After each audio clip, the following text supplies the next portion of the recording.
Daniel O'Connell, who comes from several generations of Disciples of Christ ministries. As a Unitarian Universalist minister, Daniel served churches in Danbury, Connecticut, St. Louis, Missouri, and Houston, Texas. He served on various regional and national denominational boards with distinction. Especially notable in his 20-plus year career in the ministry, he performed the first Midwest public gay wedding in 2003, and he filed the ceremony with the St. Louis City Clerk. In Houston, he merged one strong and two weak churches into one church and 3 locations. He also co-founded the UU Voice for Justice, a rapid response social justice network. In early 2018, Daniel realized he was unhappy with certain supervisory parts of ministry and that it was negatively affecting some of those around him. He realized it was time for him to go, so he left the UU ministry. Now, Daniel enjoys occasional preaching and helping Texans find health insurance, both for those under and over the age of 65. Please welcome Reverend Daniel O'Connell.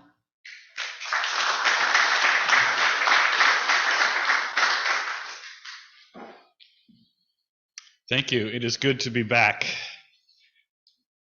And winds did not get to 40 miles an hour on I-45 on the way down, so I'm grateful for that as well. So, theme of change. Part of the training for most ministers is to do a hospital chaplaincy. I did it full-time for 3 months over the summer years ago. And we had a supervisor who was a gay Catholic priest back when, we didn't really have many of those supposedly. And there were about 10 other ministers in training like me, and they were all from different Christian faiths, and I, of course, was the sole Unitarian Universalist, and I had to kind of explain a few times what that was. And then when I first became a hospital chaplain, I was surprised by something about myself that I was not expecting, and that was that I was scared. I was actually afraid to go into the hospital because there was a part of me which I knew wasn't rational that thought if I were around dying people, that somehow that would just transfer onto me and I'd end up dying with them. Like you get out in the bay and then the tide just kind of takes you along. So why would you get in there?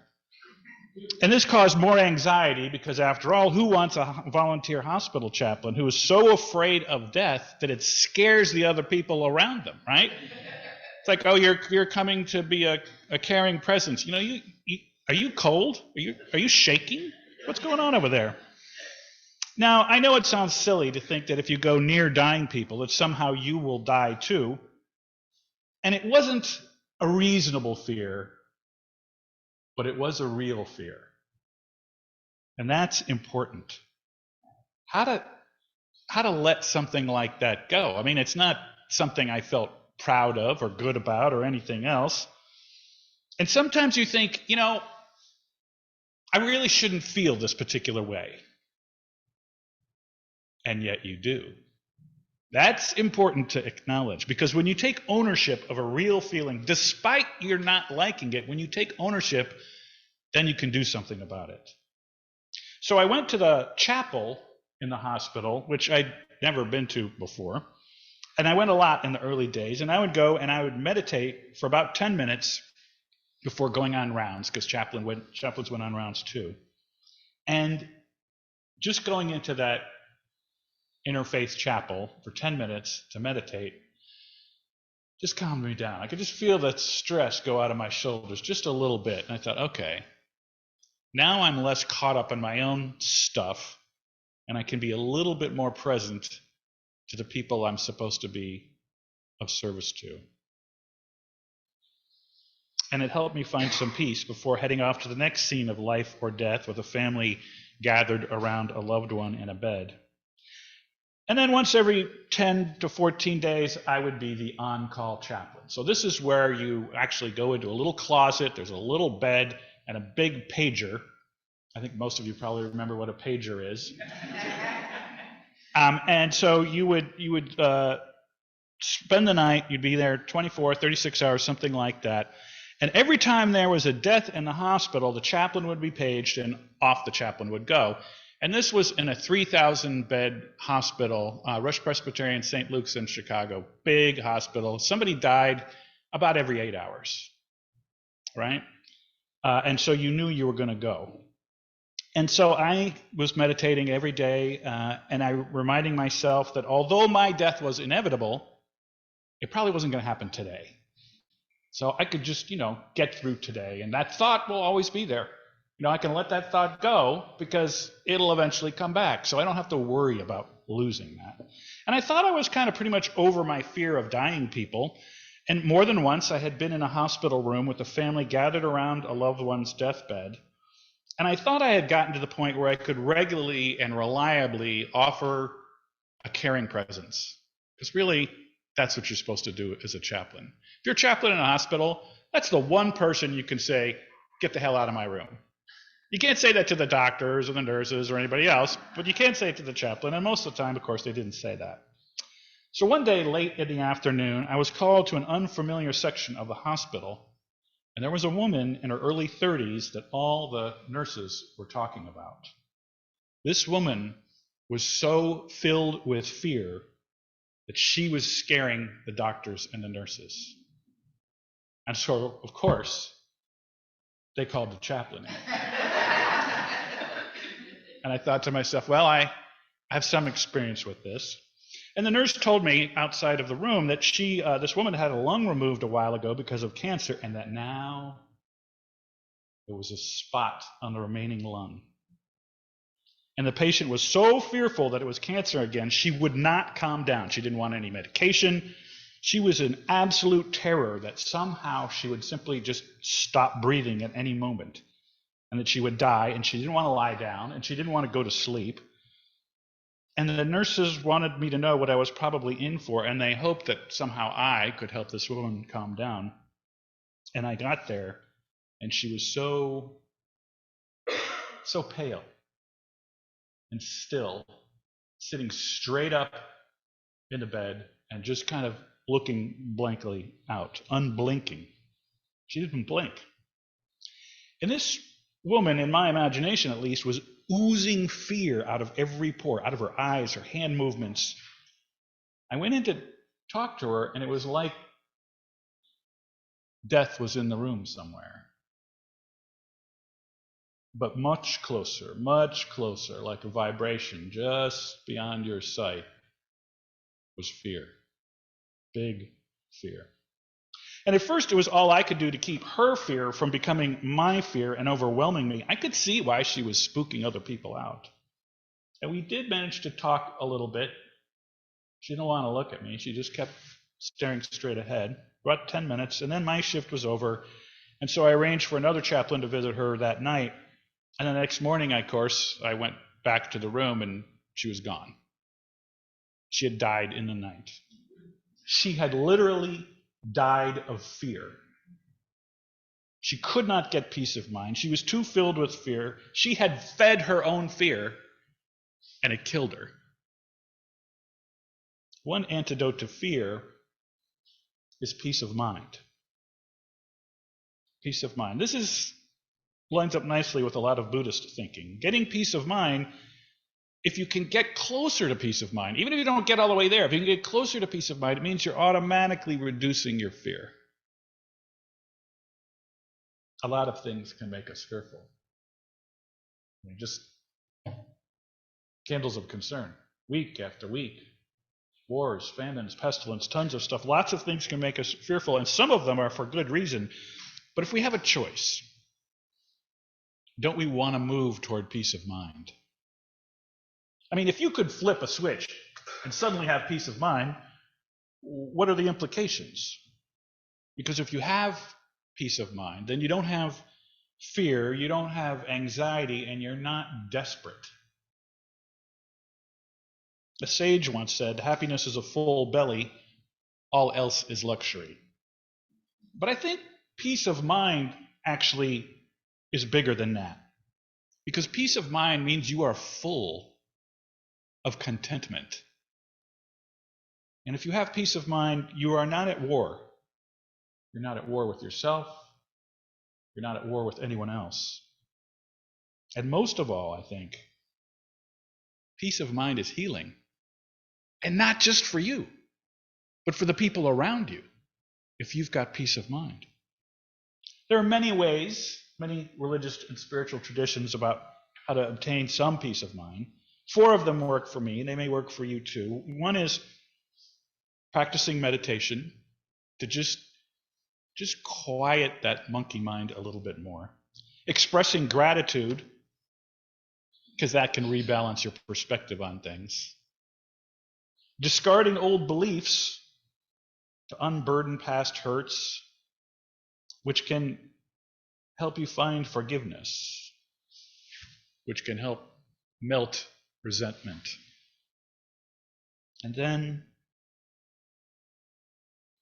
if you can, I find that giving myself a pat on the back, I read this someplace, and I thought, well, this is ridiculous. And then I did it, and I thought, actually, this is pretty cool. I invite you all to try this right now. Just, if you can, and for you in Zoom land, just a little pat on the back. It's like, hey, you made it to church. You got dressed. You have coffee. You're in this room with people, and you're online with us. This is a pretty good thing. And now, just that little pat on the back, you could just feel a little more at home here, a little more at home in the world. To feel peace of mind is to feel at home in the world. When you feel at home in the world, you can feel loved. You feel loving toward others, because after all, you are at peace.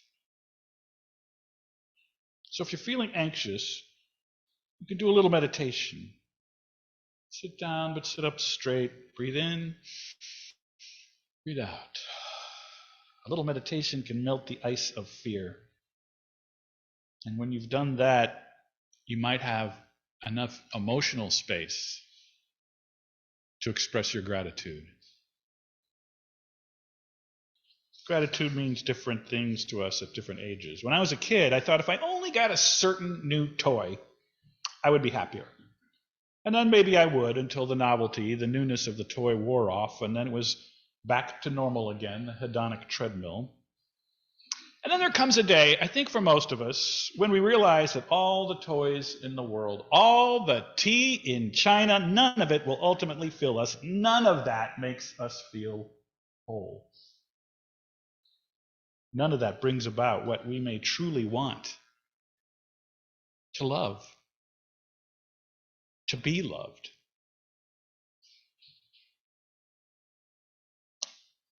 And to accept and be accepted, and to feel, at last, a sense of peace. One thing I tried with my kids when they were little was to have them say 3 things that went well for them that day. And miraculously, no matter how rotten that day had gone from their kids' perspective, miraculously, we could always find at least 3 things to be happy about.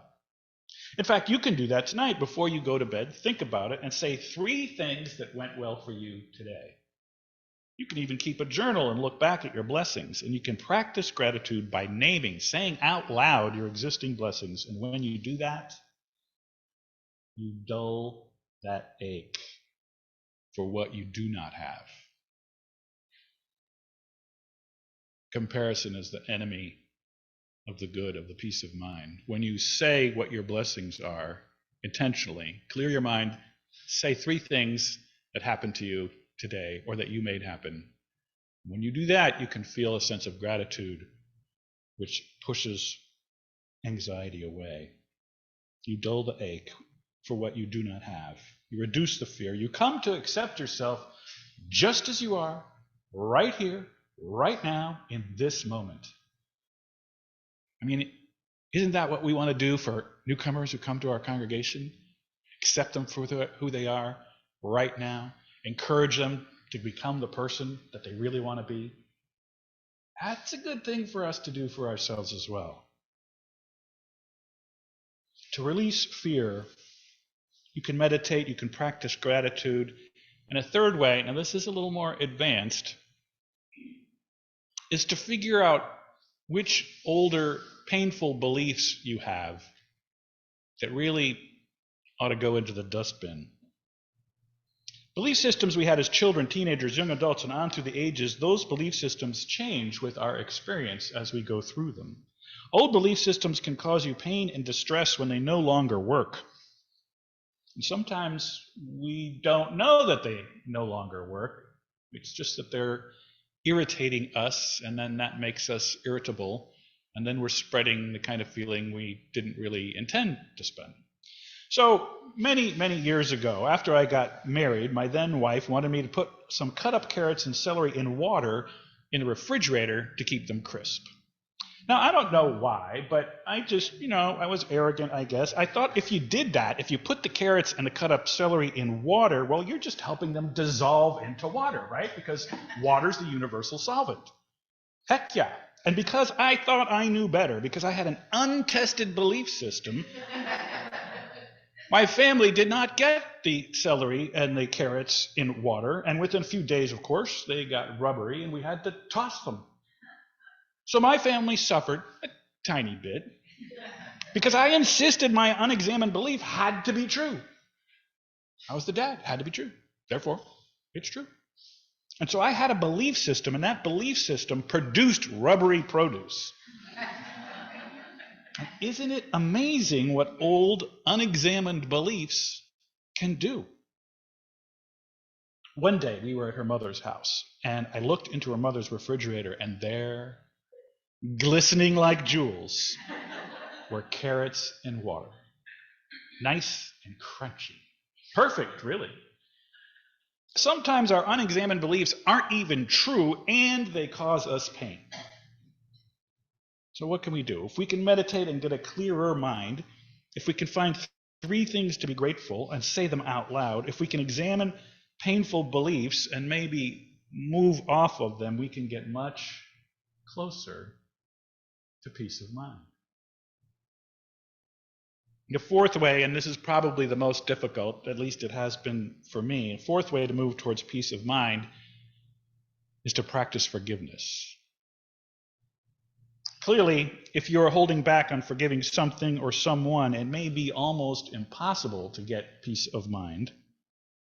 I think about this when I think about my father. There was a time when I turned 21. My parents had divorced. The child support payments to my mother were stopped, and my mother told me I had to move out of our family home. And I was very angry at my father for the divorce, for not being the kind of dad that I thought I wanted and deserved. And so I moved away from my mother's home outside of Washington, D.C. to New York City to be with some friends. And I did not keep in contact with him or practically anyone else from home because I was so angry and resentful. And I was away for months until finally I got sick. And I needed to get some bed rest for a week. And so I got a train ticket back to my mother's house. And as the poet Robert Frost put it, home is the place where when you have to go there, they have to take you in. And so, my mother did. And after I got better, I went to see my father, and he told me he was talking with a colleague of his, and they were discussing their children, and my father couldn't say anything about me or where I was because he didn't know. And the thought that immediately sprang to me was, good. And I knew that was bad. But it was still a real feeling because I was still angry over something that had happened over a year before. And it came to me later, sadly much later, that, I thought he should have done better. And he did the best that he could. Even if that wasn't enough for me at the time. And so at some point, I decided I wasn't going to suffer with this anymore over what kind of father he was to me or what kind of father I thought he was to me in my younger years. And it occurred to me, of course, that he and I were more alike than different, and I had some of his strengths as well as his weakness. So 3 things helped me reframe my relationship with my father. First, I noticed about him what I was grateful for, and that helped. And I somehow found the ability to practice gratitude. And then I examined that old belief that my father should have somehow been different than he was. And when I could let go of that, I found much more peace of mind. My relationship with him changed. I discarded outworn beliefs. And of course, after being grateful for his good acts, after ditching an outworn belief system, then finally forgiveness is so much easier to do. Imagine that. Wait. The past is fixed, right? I mean, it's in the past. You can't go back and change the past. We can't change the facts about the past, right? But just maybe we can change our attitude about those facts in the past. That's what spiritual growth is, I think. And I thought, this is so simple. This is almost silly, but it worked. I stopped demanding that the past have been different than it actually was. I could look at the exact same facts about things that had happened in our relationship, and I could look at them just slightly differently. And it brought me peace of mind. Why wouldn't you do something like that? And my father and I became more kind toward one another. And then, a few years later, he had a stroke. Gradually, he came to not know who his grandchildren were, then his children. And now, of course, he has no idea who I am. And yet,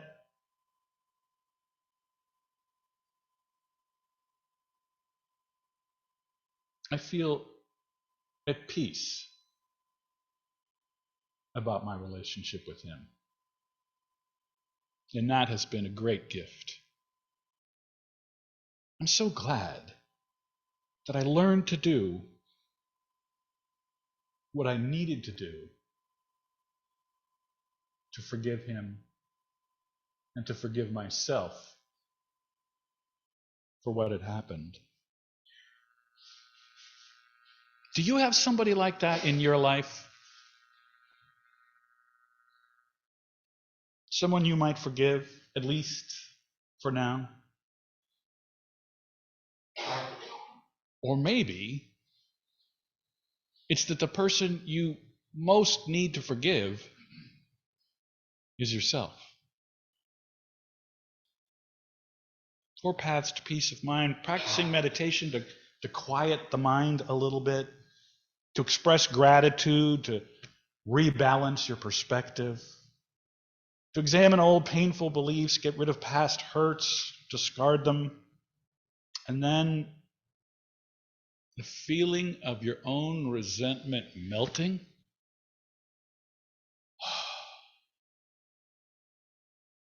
That's priceless. Let us breathe and embrace the feeling of love and belonging. Let us express our thanksgiving. So may it be, and amen.